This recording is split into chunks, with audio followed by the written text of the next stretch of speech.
Good evening and welcome to Sunset News on this Tuesday evening. As always, we bring you news, community stories, sports, economics, and so much more.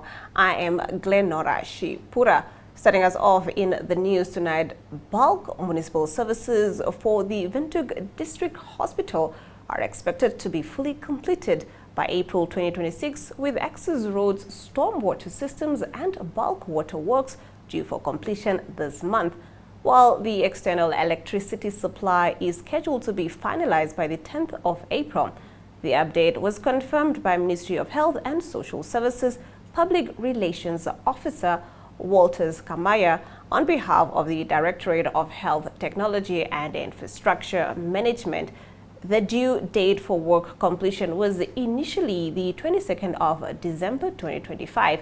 The addition of a dedicated bulk water line to the scope led to a revised completion date of January 2026, Kamaya said. He added that the bulk external electricity supply contract was awarded in July 2025 and that construction is progressing after earlier delays.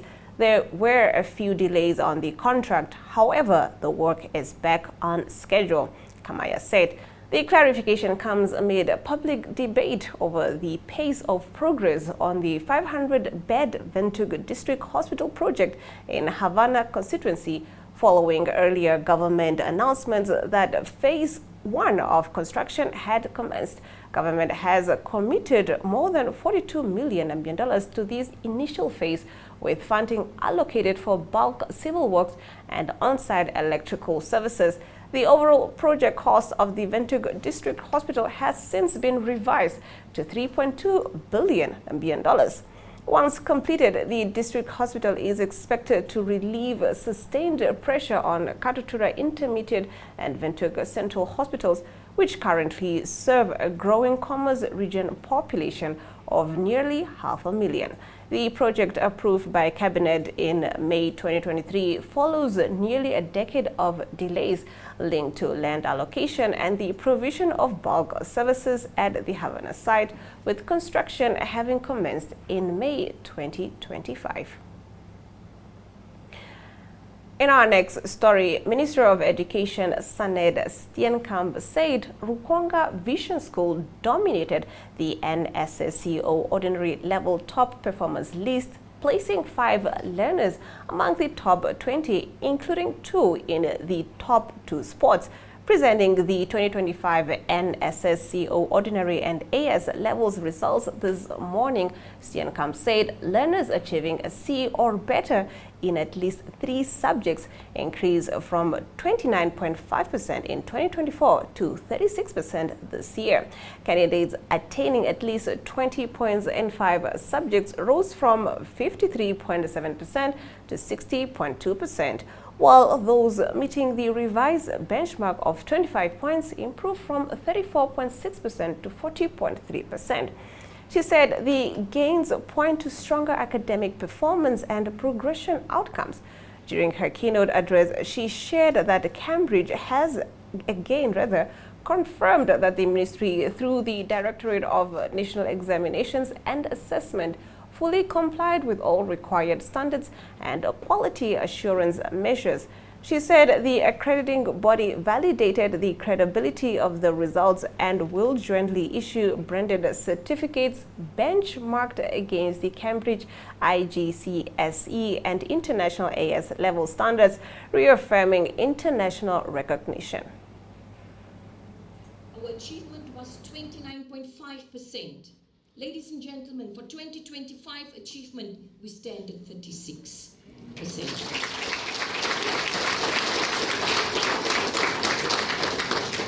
KPI 2 is the old benchmark that I mentioned. Candidates at least achieving 20 points in 5 subjects. We stood in 2024 at 53.7%. Ladies and gentlemen, for 2025, we're at 60.2%. The second KPI, which is the revised benchmark, candidates achieving at least 25 points in 5 subjects. We stood in 2024 at 34.6%. We are now at 40.3%. I don't see any smiles. Overall, esteemed members of the public, members of the media, everyone present, the data indicate notable improvements across all 3 KPIs, pointing to stronger learning achievement and enhanced progression outcomes for the 2025 cohort. KPI number 1 increased from 29.5% in 2024 to 36% in 2025, representing accrediting partner. Cambridge, as an accrediting partner, has once again confirmed that the ministry, through the DNEA, has fully complied with all requisite standards and quality assurance measures for the 2025 NSSEO and NSSE-AS examinations. As a result, Cambridge has validated the credibility of the 2025 examination outcomes and will, as in previous years, jointly issue a branded certificate to all qualifying candidates. These certificates continue to be benchmarked against Cambridge IGCSE and Cambridge International AS level standards, reaffirming the international compatibility and the recognition of Namibia's national qualifications. In our next story, the city of Windhoek is stepping up efforts to regulate outdoor advertising, warning businesses and individuals that erect billboards, banners, or posters without approval could cost them heavily. The move comes as the municipality seeks to balance revenue collection, urban aesthetics, and public safety. In a statement, City of Windhoek spokesperson Harold Akwanye explained that the formal approval of outdoor advertising is governed by Section 94 of the Local Authorities Act 1992 and Government Notice 245 of 2008. The regulations prohibit, restrict, and control advertising in public spaces, including streets, buildings, fences, rocks, and trees. All outdoor advertising structures must receive prior written approval from the municipal council before they are erected. And according to Akwanye, approval is only granted if the advertisement complies with safety standards, zoning regulations, aesthetic guidelines, and our outdoor advertising policy. The approval process, he added, requires applicants to submit detailed designs, site plans, proof of landowner consent, and structural compliance documents. Once the application is processed, an annual license is issued upon payment of the prescribed fees. Ad hoc or short-term advertising, such as banners over Independence Avenue or A-frame trailers, follow a separate process. The city's Economic Development Division, through its outdoor advertising unit, conducts routine inspections 3 times per week to identify illegal or non-compliant advertisement. Akwanye said the enforcement process is structured. Advertisers are first issued formal notices explaining the contravention, followed by a compliance period to rectify the situation. Failure to comply results in fines, and where necessary, the council removes the unauthorized structure at the owner's cost. The municipality also generates significant revenue from approved outdoor advertising. Fees include application charges, annual license payments, and lease fees for municipal land. The annual revenue target for 2025-2026 is $7 million, Akwanye confirmed. He noted that the figure fluctuates annually due to market conditions, enforcement levels, and increased monitoring of illegal signage. Looking ahead, the city is reviewing its outdoor advertising policy and enforcement strategies to strengthen compliance, improve revenue collection, and enhance urban aesthetics and safety. Akwanye said the reforms aim to address emerging advertising formats while ensuring Windhoek streets and public spaces remain safe and visually appealing. In our next story, Urban and Rural Development Minister Sankwasa James Sankwasa has refused to approve a request by the Umuthia Town Council to send 5 councillors on an overseas technology side visit to Malaysia and the Philippines, citing serious budgetary constraints. While the council and its administration insist that the staff travel was lawful and that the trip aligns with Umuthia's strategic development goals, in a letter addressed to former Umuthia Mayor Beata Nashongo, Sankwasa said the proposed trip, which was scheduled for the 26th of September to the 2nd of October 2025, could not be authorized due to the huge financial implications it would have on the council's unapproved budgets for the 2024-2025 and 2025-2026 financial years. I have taken note of your traveling request and do not grant approval, Sankwasa stated, warning that approving the travel would amount to unauthorized expenditure and further escalate the council's already distressed operating costs. The technology side visit and knowledge exchange program was to be undertaken following an invitation from Aeroyoga Technologies and Hulina Offshore Energy. Responding to questions from Network Media Hub, the Umuthia Town Council clarified that the minister's decision applied strictly to councillors and not to staff members who were approved to travel in accordance with council resolutions and existing travel regulations. Umuthia Chief Executive Council Petrus Shuya said the matter was deliberated and approved at a council meeting held in August 2025 under Resolution CM46 of the 8th of 2025. Shuya explained that councillors traveling outside the country require ministerial approval, while staff members only require council approval based on recommendations from the management committee, as provided for in the August 2023 traveling circular. Although he could not explain why the management team decided to go despite the minister having refused councillors to take the trip, he said the visit was important for the town's development, arguing that it contributes to improved infrastructure, job creation, and better service delivery for residents and investors. That brings us to the end of our top stories. On the other side of these, we will be taking a look at the story of the day. Ready to be entertained? We've got you. GoTV's got more shows just for you. That's right. More movies? Yes. Jackpot. More kids shows? Of course. And more football than anywhere else. No doubt about it. Yes, we've got more. And we've got you. Pay for your current GoTV package and we'll upgrade you to the next highest package. Get more with GoTV. At home or on the go with GoTV Stream. GoTV. Love it.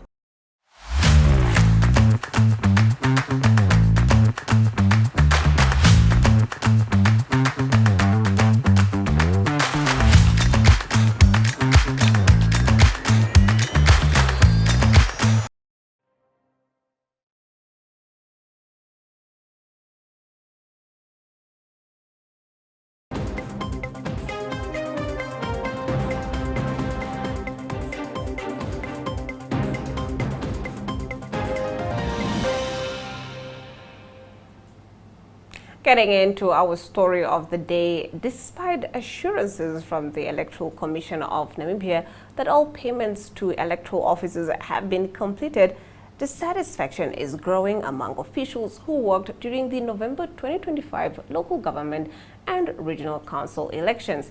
Last week, the ECN stated that final payments for more than 18,000 electoral officers were processed during the week of December 22nd, and that payment was made strictly for actual work done. According to the ECN, all attendance registers were verified and processed. ECN spokesperson David Siluka, in a statement signed by CEO Peter Sharma, confirmed that only cases where payments were returned due to inactive bank accounts were still being handled. However, disgruntled electoral officers rejected this explanation, describing the ECN statement as untrue on January 9th. A formal complaint was lodged with the Office of the Ombudsman on Sunday. In the complaint, election officials are asking the Ombudsman to intervene and ensure allowances are recalculated to reflect all days worked, including deployment, training, polling, counting, and other official duties. They warned that failure to resolve the issue could result in court action. Among the complaints are claims that the contracts were issued late or not at all in some constituencies, including parts of Zambezi and Oshikoto regions. Contracts dated the 7th of November 2025 reportedly reflected work from the 23rd to the 29th of November, despite some officers starting as early as the 19th of November. Training conducted earlier in November, as well as additional sessions between the 19th and the 22nd of November, were allegedly excluded from payment calculations. Officials also questioned payment discrepancies, including $563 Namibian payment made to some Commerce presiding officers on January the 7th, while others were not fully paid. They further alleged that certain working days were omitted from records. The complainants say ACN was aware of these concerns from the outset and accused the Commission of exploiting vulnerable workers. Investigators from the Office of the Ombudsman have confirmed to Animate that the matter is under investigation and individual claims are being verified. That concludes our story of the day. After the break, we will be taking a look at what's leading the news in our economic news. Excellence. What does it mean? Is it a sign of reliability, a mark of outstanding quality? Is it a measure of your hard-earned success? Is it a feeling, the knowing that you've earned your achievements and that you've paid your dues? Is excellence something that can ever really be achieved? It almost seems like you can never attain true excellence, but that's exactly why we work towards it. Because excellence isn't something that can be given to you. It's something that must be earned, day by day, month by month, year by year. Excellence is a lifelong pursuit. Every milestone we reach is an opportunity for expansion, improvement, and innovation, a challenge for us to become better than we could have ever dreamed of. Our goal isn't to compete against others, but to consistently better ourselves, to impact entire economic sectors and global supply chains, and provide you with new avenues through which you can thrive.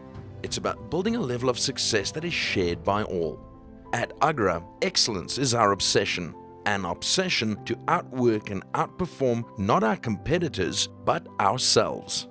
This obsession with excellence exists in everything we do, from engaging with our clients to providing value and building relationships. It's how we aim to build a nation's dreams, not only for tomorrow, but for years to come. We see every adversity as an opportunity for growth. Adapting to change is the only way to reach our true potential. We'll never give up. If there's no way, we'll make one, just as we have so many times before. Agra is agriculture, so average will never satisfy us. We will always aim to exceed the expectations of our clients, our shareholders, and our people every step of the way. As Namibian agriculture continues to evolve, Agra remains the household name for products, services, and advice. As with high performance and high achievement, excellence is something you have to become through passion, commitment, and consistency. It's never easy, but who said it should be? Perseverance brought us here, and our strive for excellence will take us into the future.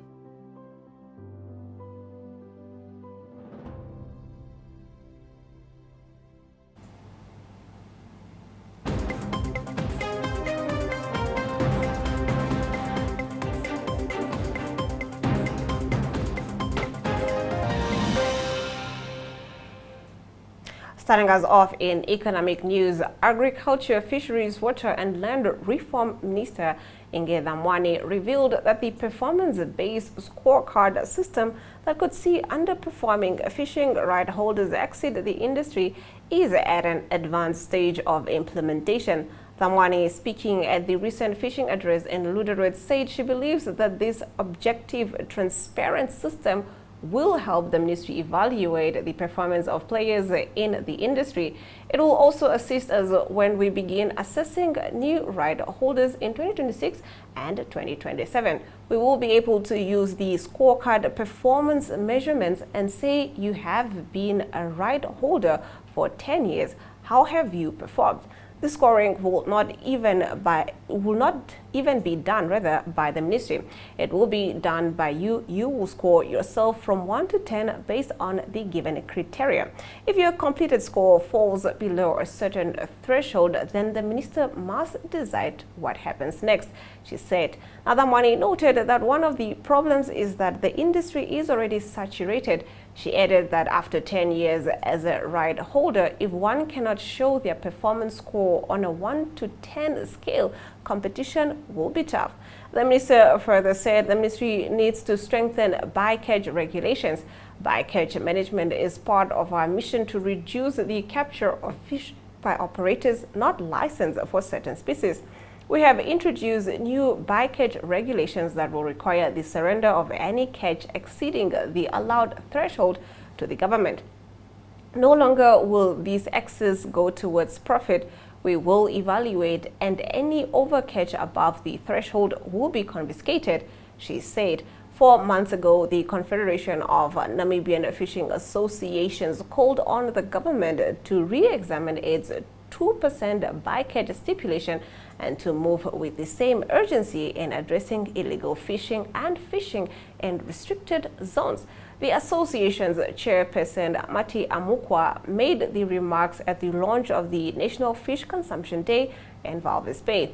Amukwa said the industry met with the Fisheries Ministry in 2024 to discuss and seek a solution to the bycatch issue. Amukwa argued that there is seasonal bycatch that cannot be avoided, resulting in a vessel landing more than 2% of the species over a few months and thereafter no more for the rest of the year. Various species just live amongst the targeted species and are impossible to separate until they are caught.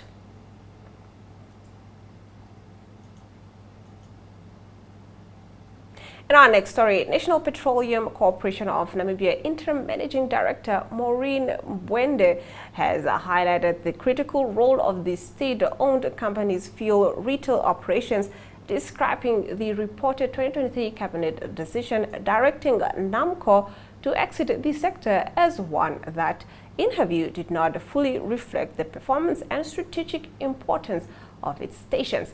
Speaking on NTV's The Agenda show, Mwende said that fewer than 5 of the roughly 18 retail stations built by NAMCO are underperforming, while the majority trade profitably.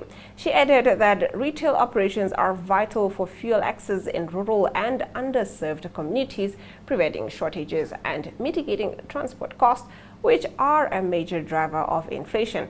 People often travel 200 to 300 kilometers to reach the nearest fuel station in remote areas. Mwende said NAMCO shortens that distance, keeps tanks open, and ensures the country avoids the kind of fuel shortages experienced in Zimbabwe under sanctions.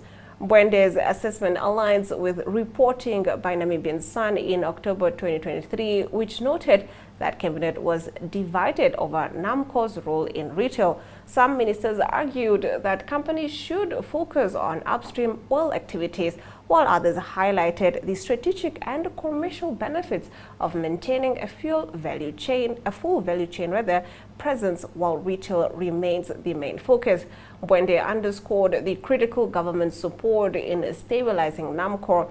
In May 2024, the Namibian government provided $1.2 billion to help NAMCO pay several suppliers and creditors it owed. The intervention allowed the company to save nearly $300 to $400 million in interest payments and penalties and relieve financial pressures and enable it to trade profitably even amid short-term risk.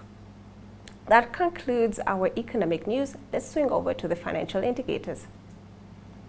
The Namibian dollar trades against the British pound at 22.05, against the euro at 19.12, against the US dollar at 16.38, to Namibian dollars and 35 cents, against yuan, Chinese yuan.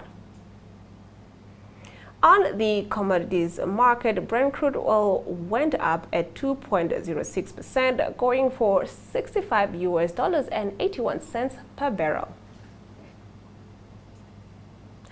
We now swing over to the weather predictions for tomorrow. The capital city can expect some showers with a minimum of 19 degrees Celsius and a maximum of 31 degrees Celsius, while Katima Mulilo can also expect some showers with a minimum of 19 degrees Celsius and a maximum of 30 degrees Celsius. Aransvlei can expect a minimum of 24 degrees Celsius and a maximum of 38 degrees Celsius with partly cloudy conditions, while Henties Bay can also expect partly cloudy conditions with a minimum of 18 degrees Celsius and a maximum of 21 degrees Celsius. And with that, we've come to the end of the broadcast. Thank you for tuning in and catching up on the latest news with Sunset News. Don't forget to catch us tomorrow, same time, same place.